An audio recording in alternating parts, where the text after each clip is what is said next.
Buenos días, Iglesia Cristiana del Norte, y bienvenidos a visitantes.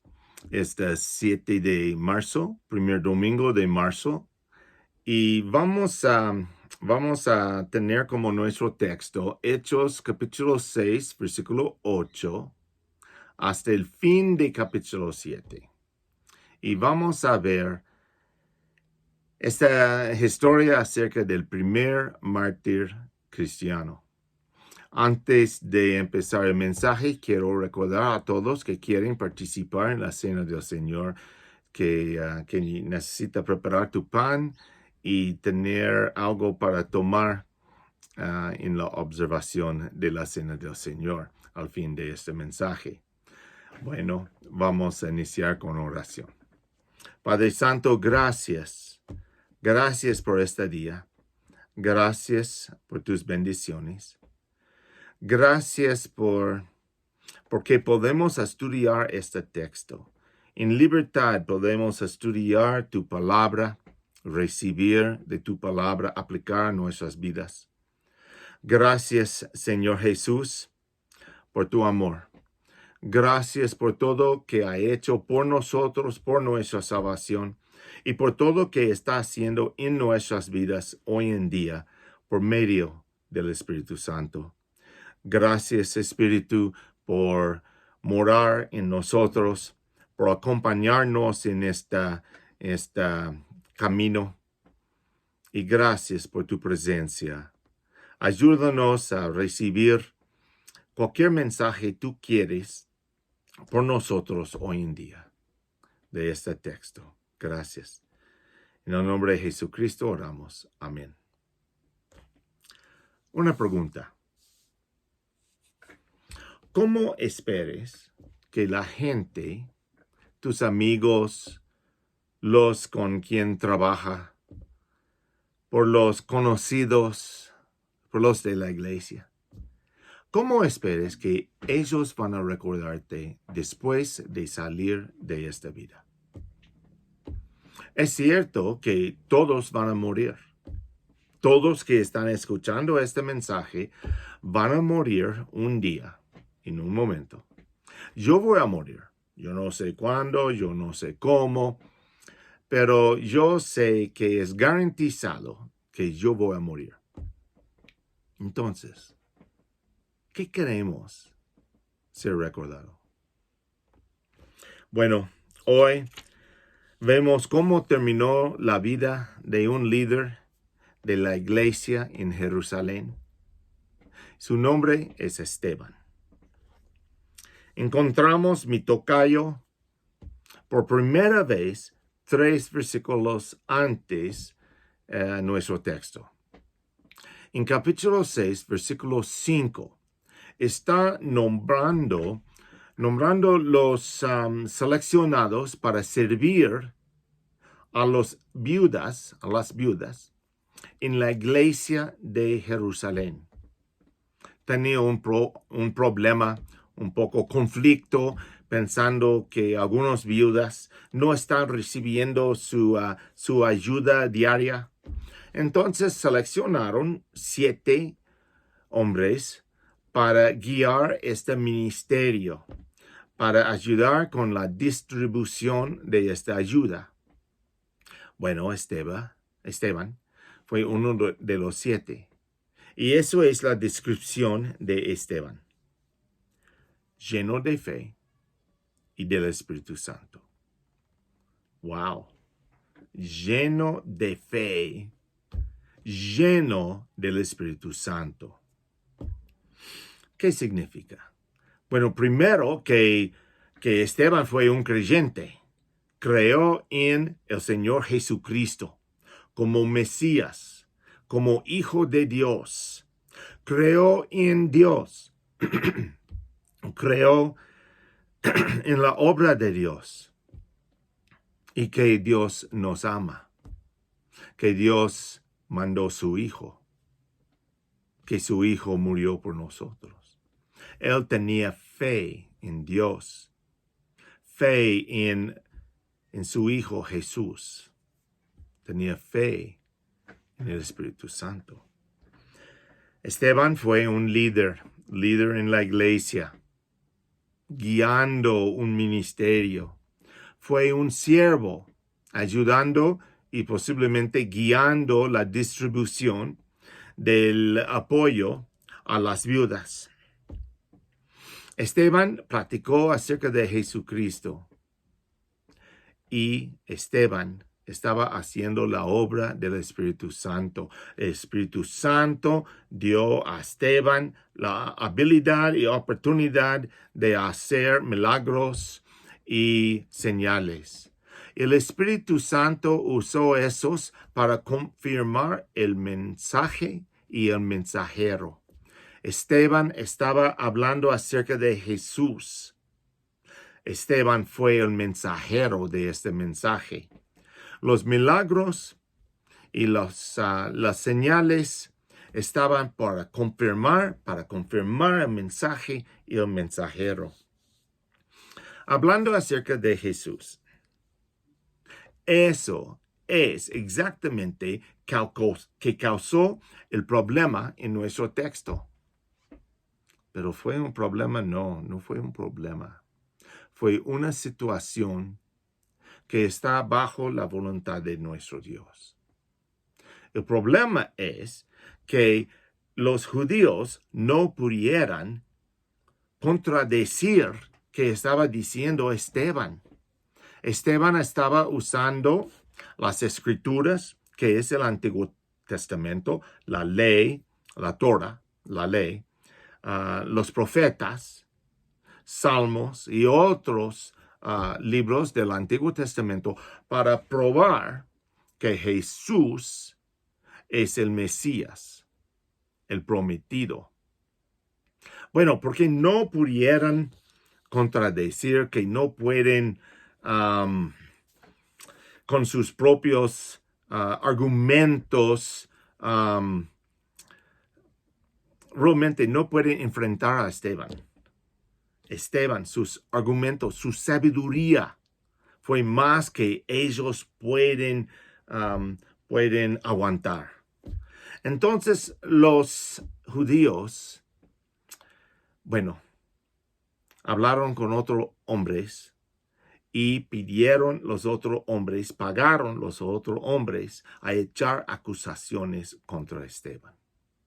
Vamos a leer en capítulo 6, versículos 11 a 15. Dice: pagaron entonces a unos para que afirmaran que lo habían oído decir palabras ofensivas contra Moisés y contra Dios.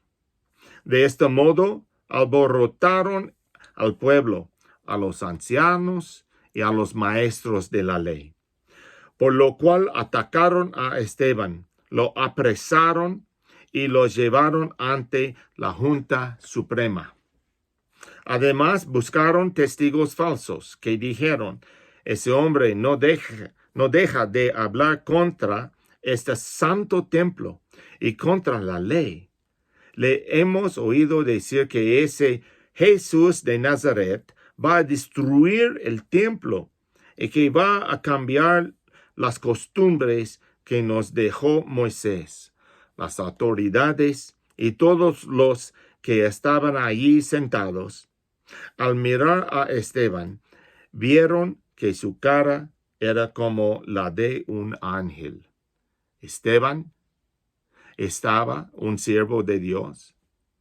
Dios estaba usándolo para compartir las buenas noticias de Jesús. Los líderes y la multitud no pueden aceptar eso. Entonces, Esteban está ahora en la Junta Suprema, listo para dar su defensa.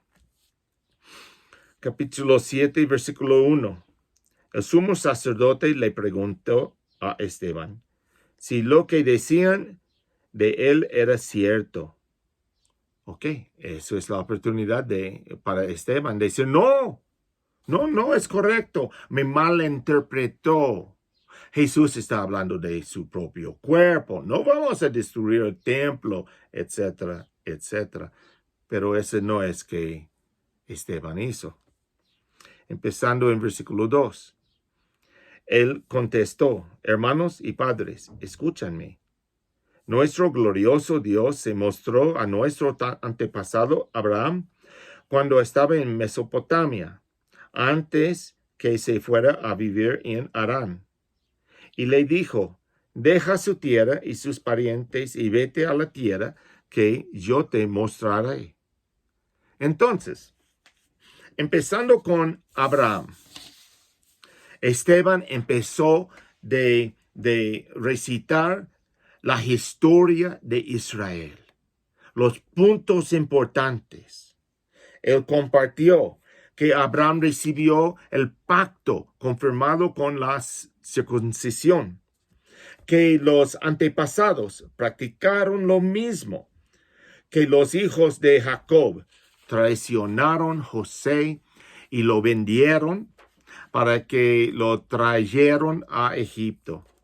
Dios usó a José para salvar la familia de Jacob. La familia de Jacob creció en Egipto y cuando fueron una multitud, numerosos, un gobernador que no conoció a José esclavó los israelitas. En todo estaban en Egipto unos 400 años, cuando Dios llamó a Moisés para guiar su pueblo fuera de Egipto. Moisés dijo a los israelitas, Dios hará que salga de entre ustedes un profeta como yo. Después los israelitas recibieron las palabras de vida. Y Esteban recordó a la gente que Israel desobedeció a Moisés y a su Dios, cuando dijeron a Aarón, haznos dioses que nos guían, porque no sabemos qué le ha pasado a este Moisés que nos sacó de Egipto. Entonces ofrecieron sus ofrendas de animales y celebraron una fiesta en honor del ídolo que ellos mismos habían hecho. Por eso, Esteban dijo, los lanzaré a ustedes al destierro más allá de Babilonia.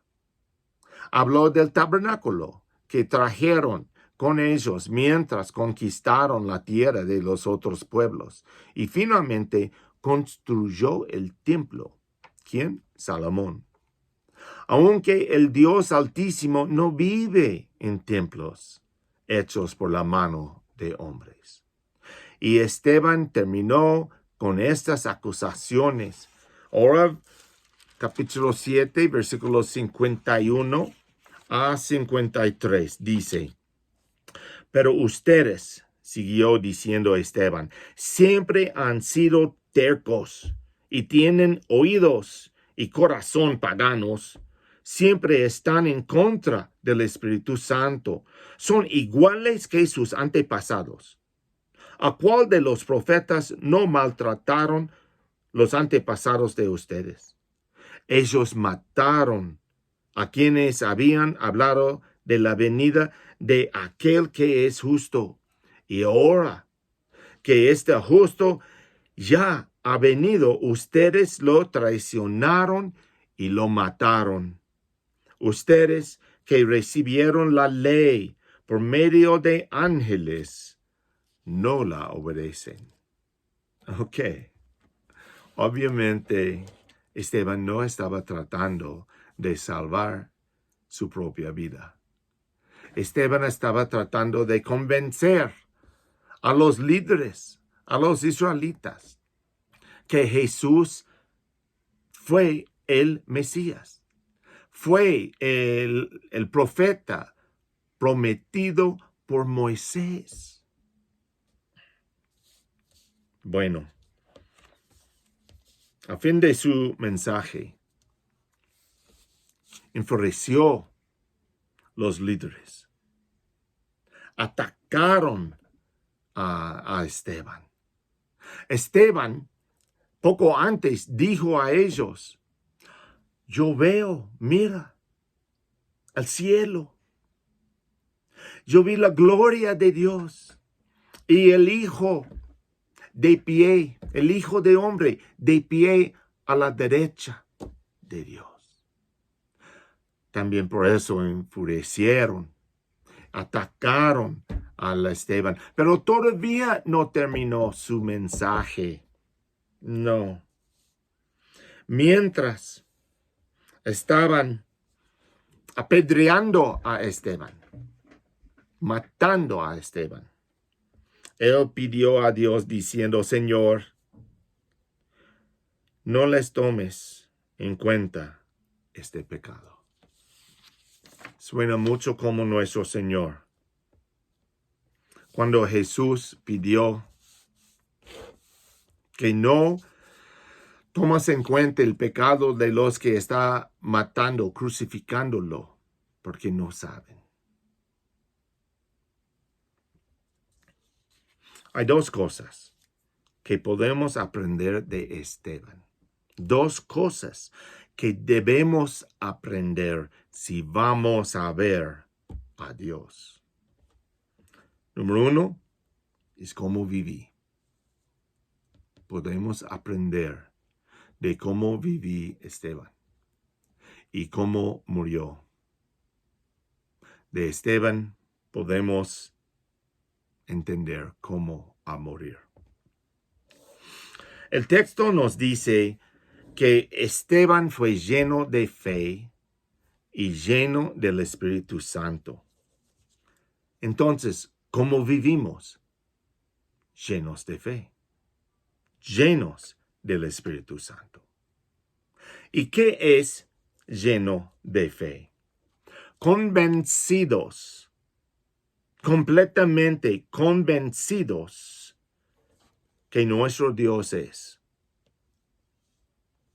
que nuestro Dios existe, que nuestro Dios es un buen Dios, que Él es el creador, que nuestro Dios es justo, claro, un disciplinario, pero misericordioso, proveedor de todo lo bueno, convencidos completamente de lo bueno de nuestro Dios.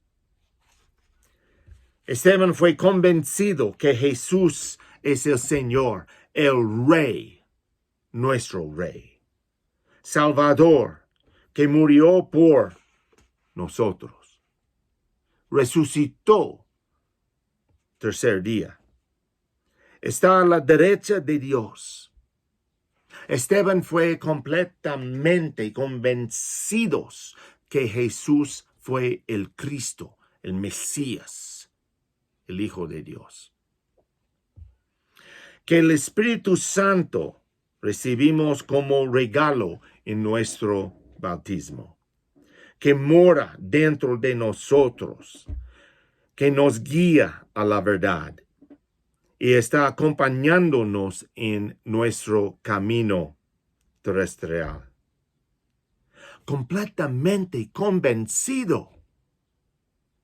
Esteban vivió su vida en fe, lleno de fe. Él vivió su fe cada día. Él entendió la diferencia entre lo bueno y lo malo. Y él deseó lo bueno. Él hizo lo bueno por el poder y las fuerzas del Señor Jesucristo.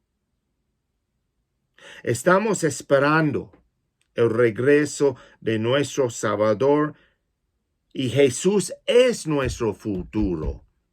Eso es estar lleno de fe. Afecta todas las áreas de nuestra vida, en nuestra familia. Cómo hablamos, qué hacemos, cómo usamos nuestro dinero. Todo está afectada por nuestra fe. ¿Dónde trabajamos? ¿Con quién trabajamos? Nuestras relaciones. Todo está afectada, influenciada por nuestra fe. Entonces, por Jesucristo, porque nuestra fe es Jesucristo. Estamos viviendo vidas llenos de fe, llenos de Jesucristo. Eso es nuestra fe. Y afecta toda parte de nuestra vida. Los deportes, si jugamos. Vacaciones, si tomamos. El trabajo, donde trabajamos. Cuando no tenemos trabajo, es nuestra fe en Jesucristo que nos anima. Es como aguantamos. Cuando tenemos sufrimiento, es nuestra fe en Jesucristo que nos anima, que nos ayuda a aguantar.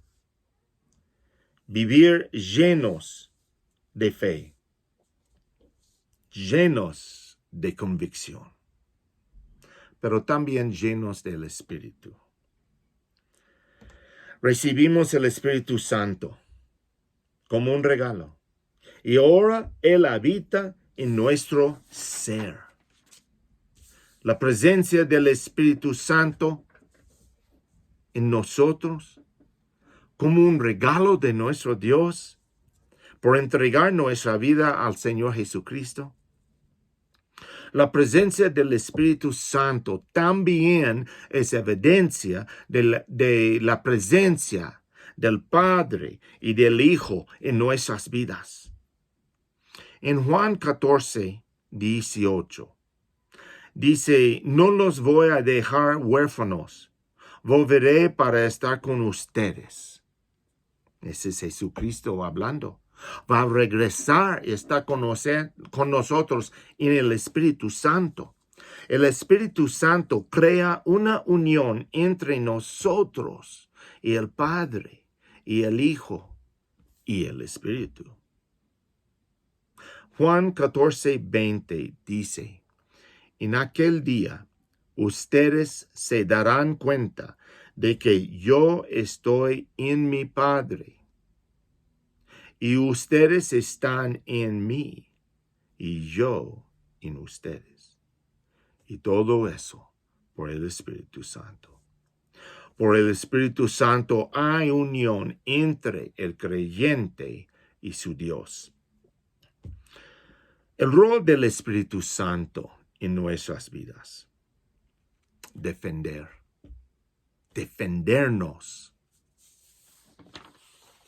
También guiar a la verdad.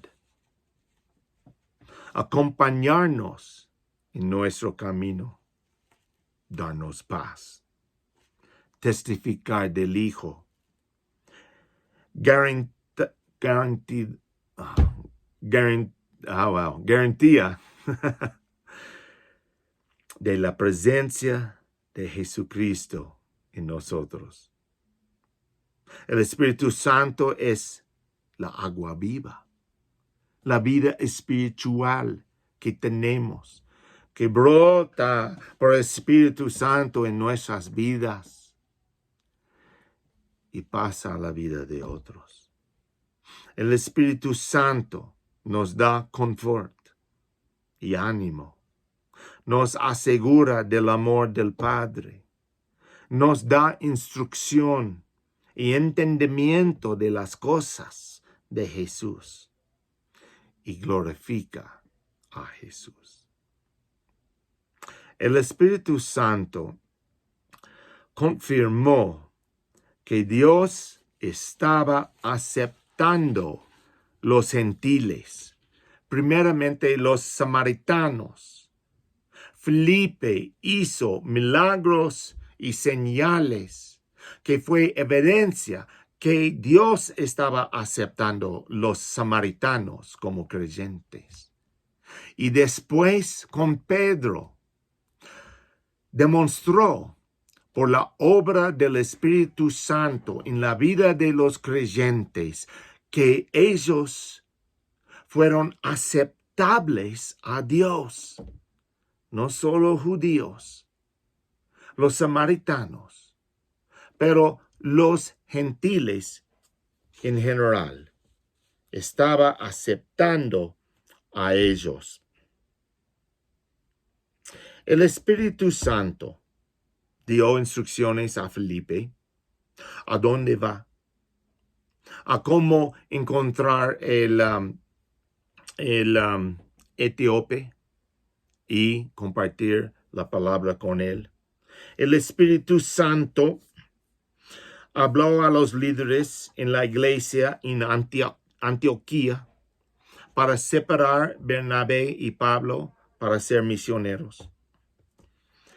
Y dio ánimo a la iglesia, y entonces creció la iglesia.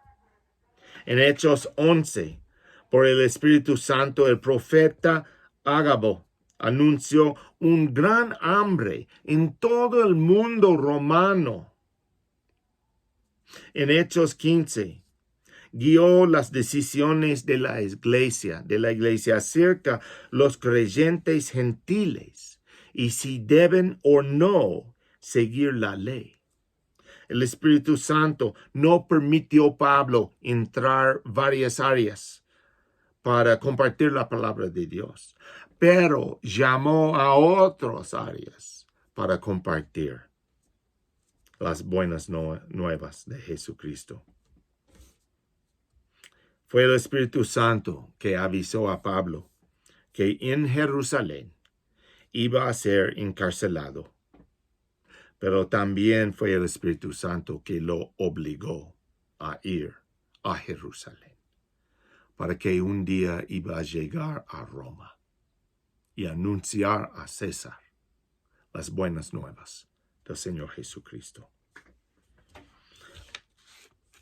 El Espíritu Santo está activo en la vida de la iglesia y del creyente. ¿Y cómo afirmamos su obra en nosotros? Primero, por reconocer su presencia. Reconocer que el Espíritu Santo está trabajando en nuestras vidas. Estudiando la palabra. ¿Cómo va a hablar el Espíritu Santo a nosotros? En varias maneras, pero lo más práctico, lo más común es por su palabra. Sí, si tenemos la palabra de Dios en nuestras vidas, Dios va a hablar a nosotros por medio de su palabra.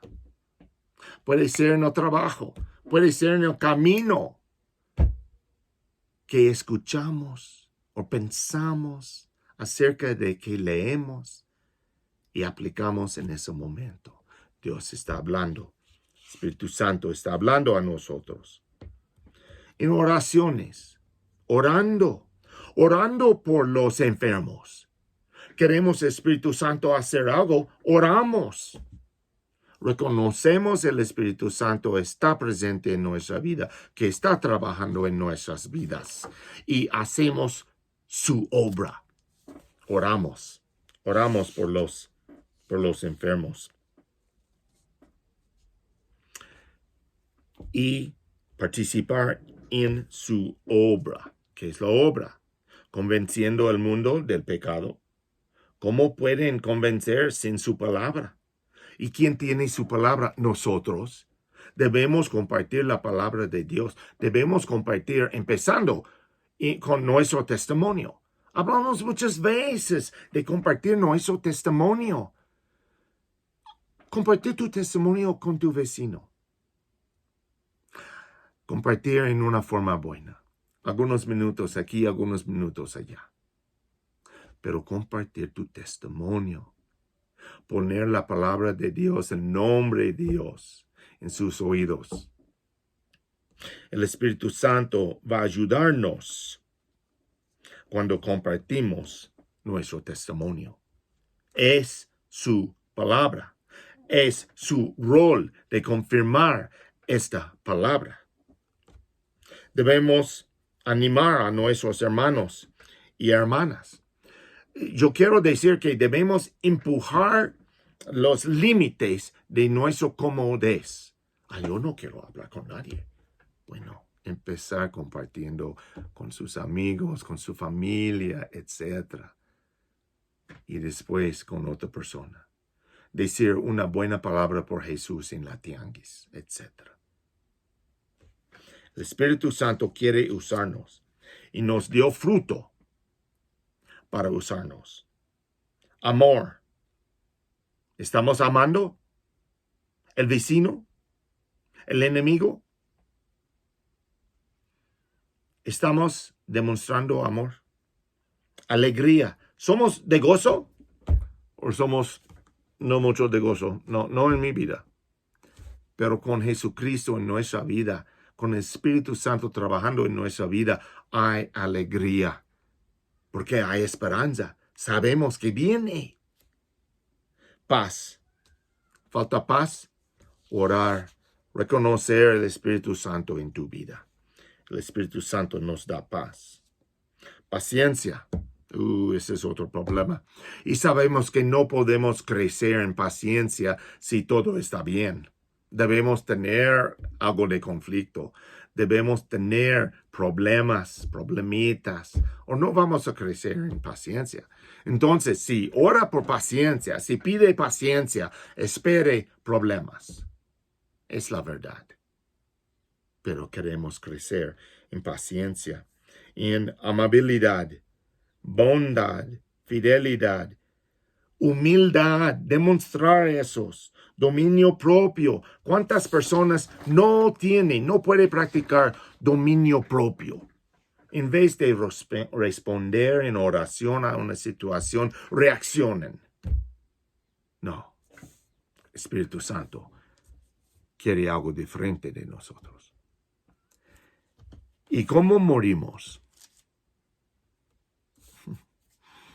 Bueno, como Esteban, igual de cómo vivimos.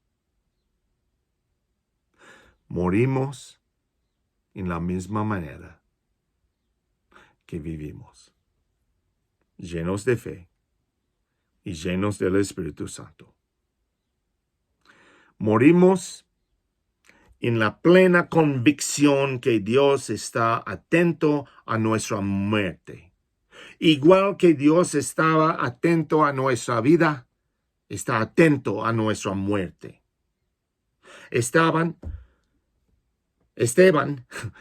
estaba lleno del Espíritu Santo.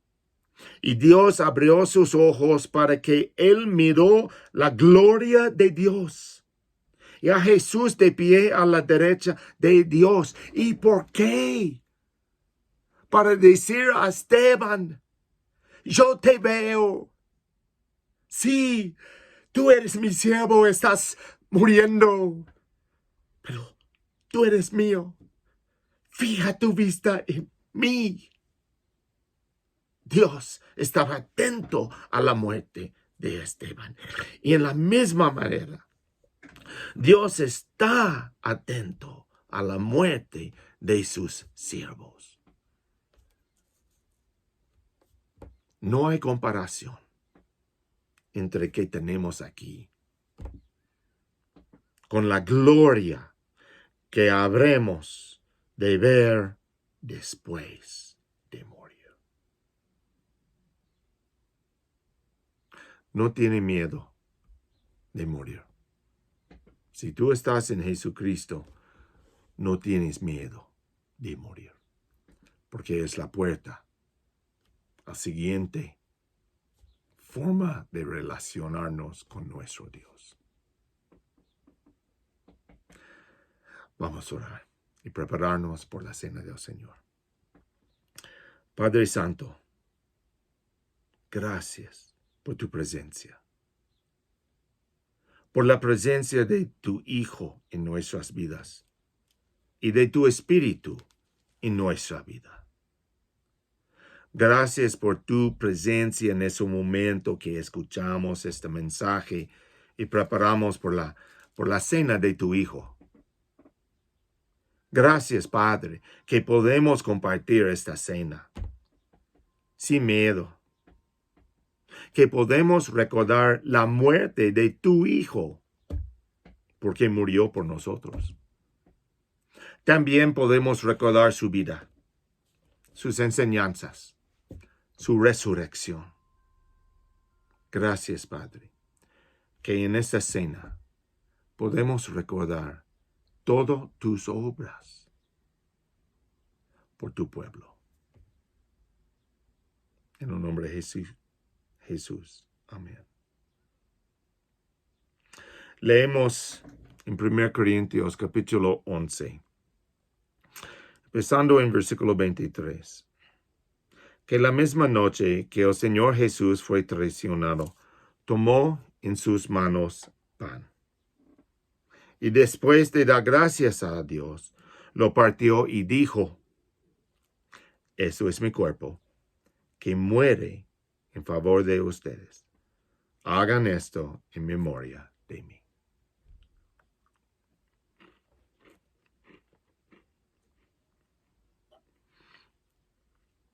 Así también, después de la cena, tomó en sus manos la copa y dijo, esta copa es la nueva alianza confirmada con mi sangre. Cada vez que beban, háganlo en memoria de mí.